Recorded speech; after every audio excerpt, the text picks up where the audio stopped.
Good morning. We got another coffee talk for you guys. Missoula, Montana style. We're in a hotel room here, getting ready to go home soon. Big thanks to Christine Herman for having me up here to judge the Montana Tip Challenge. It was a good time, great place to be, especially when it's like 105 at my house. So today's coffee talk is about why I do things I'm not very good at. And I think we should all do that. But I'm just gonna tell you why I do it. If you wanna do it, great. If you don't, more power to you. Quick story, I went down to get coffee because there is really coffee in this, because I thought, even though I don't normally drink when I talk, unless there's two of us, the thing is, I don't like to lie. So when I say it's coffee talk, there is coffee in here. But I had to go downstairs to get it because I already drank my coffee this morning and I almost died on the way back. I tripped coming up the stairs because I'm getting old and I don't realize it. I don't pick my feet up as good sometimes. And so I feel a little bit like when your horse bucks and you feel like it probably would have hurt less if you fell off. Like, I didn't fall down, but I think it would have hurt less if I fell down. So anyways, moving on. I do a lot of things I'm bad at. I think the way to be the best person you can be, the best horseman, the best roper, the best guitar player, whatever it is to just do it. And so first, you must be bad. You're not gonna be good when you start something new. So you need to be ready for that. And it's not... So I heard a story recently about a guy that tried something. He was competing in something he was very good at. Very good, consummate expert, goes and competes, and then it doesn't go well. He says never again. He didn't like what it did, the pressure did to him. He felt like it changed him. He was different. He said never again. For others of us, we go in that situation and we work harder. So I think competition will do that to us. I always say there's three things that'll probably happen. You go compete, and this is if, let's say it goes poorly. Three things if it goes poorly. You go compete, goes terribly, you quit, never again, not gonna do it, embarrassing, no thank you. Or you don't care, you're gonna go compete again next weekend, don't make no difference. Or, like me, you go compete, you come home and you work harder. You say, this is what I missed, good thing I got that experience.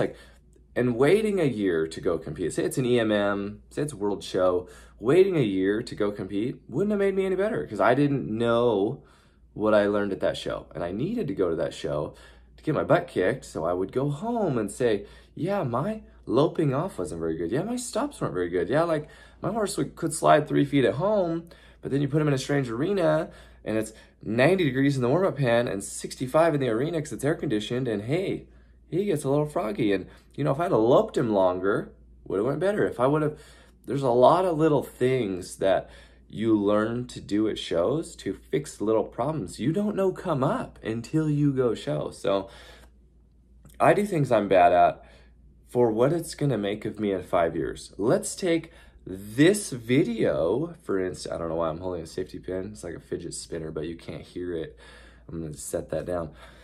This video is probably, some people are gonna say it's not very good, and that's fine. I'm not here to judge it necessarily.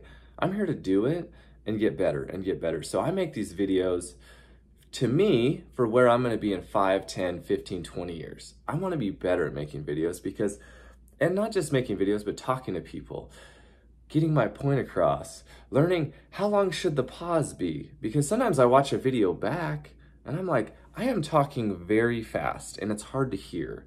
And so I have to consciously slow my words down sometimes. And so you learn. When I watch the video back, I learn.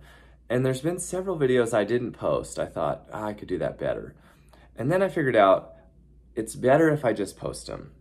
And sometimes I still don't post them. Like, they don't all get posted because they're not all good. And that's, I like to meet my minimum standard. Like, it needs to be like a C to make it to the YouTube. If I make a D- video, like, probably shouldn't post it. But I'm not worried about, some people say, well, yeah, but if you post them, you'll watch it. They're never gonna watch again. They won't watch any more of your videos because that one bad one they watched in 2020.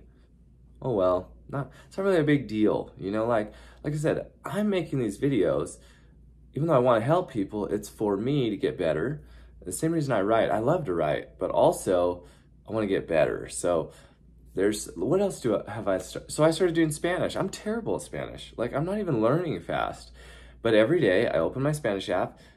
I do miss days. Okay, the goal is every day. I try every day to open my Spanish app and do a lesson. And the cool thing is my Spanish app, it gives you a streak. So like when you're, 39 days and 40 days. And so it really incentivizes, even though there's no money or anything, but it still incentivizes you to get on there and do that day. And so part of why I make this video is there's a lot of you guys that have things you want to do. You want to play guitar. You want to learn Spanish. You want to show in the raining. And you're scared because you're going to be bad. Or you're scared because you don't want to be bad. And let me tell you, don't worry, you will be bad. Absolutely, you're going to be bad. Don't stress over it. There's the 20-40-60 rule, I believe. I'm doing this off of memory. I didn't even look it up today or anything, but it's one I think about a lot because it's helped me. At 20, you're worried what everyone else thinks of you. At 40, you don't care what other people think of you. At 60, you realize no one was thinking of you at all. And there's a lot of truth to this. What I notice, so I'll go to a makeover and I'll watch, and maybe someone pretty good has a bad show. They just, they got a tough horse. They maybe they were busy. Maybe they were moving that year. Maybe something happened, whatever. Maybe everything was perfect and they just had a bad year at the show. Nobody cares, and not many people notice. You can go to a makeover and get bucked off, and it's really not a big deal. So that's something we all think we're going to be so embarrassed. Nobody cares. They care about them. They're so worried about themselves being embarrassed. When you do something, it actually makes them relax. They're like, oh, good, well, it wasn't me. And so they're relieved you did it. They're not even I don't know, what happens when you're embarrassed? Do people laugh at you? Or who cares if they laugh at you? People laugh at me all the time. If you laugh with them, it's not as fun for them, I guess. Or I learned in school, if people make fun of you and you don't get upset, it's less fun for them. They don't do it as often. You're not as fun to pick on because they kind of want you to be a little upset about being picked on. So back to the point, do things you're bad at.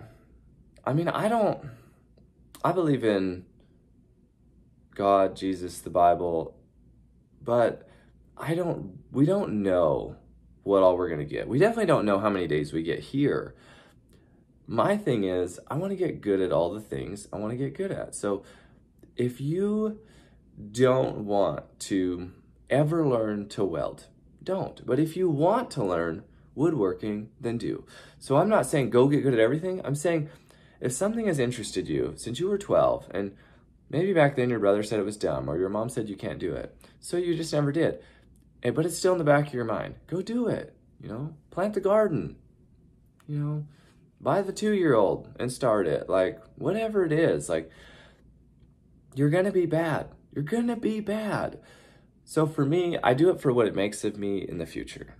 We don't know what we're gonna be when we're 50 and 60, or maybe you're 50, you don't know what you're gonna be when you're 65. I don't know, but the whole, Colonel Sanders started Kentucky Fried Chicken at whatever, 60, 65, however old he was not young. And so there's these things we should do. Don't let the fear of being bad hold you back.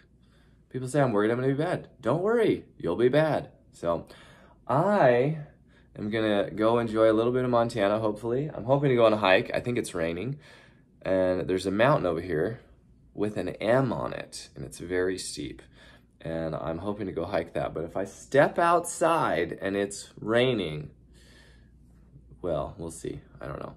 Hope that helps some of you guys. Don't worry about being bad. You will be. And we'll see you next time for another Coffee Talk back in Texas.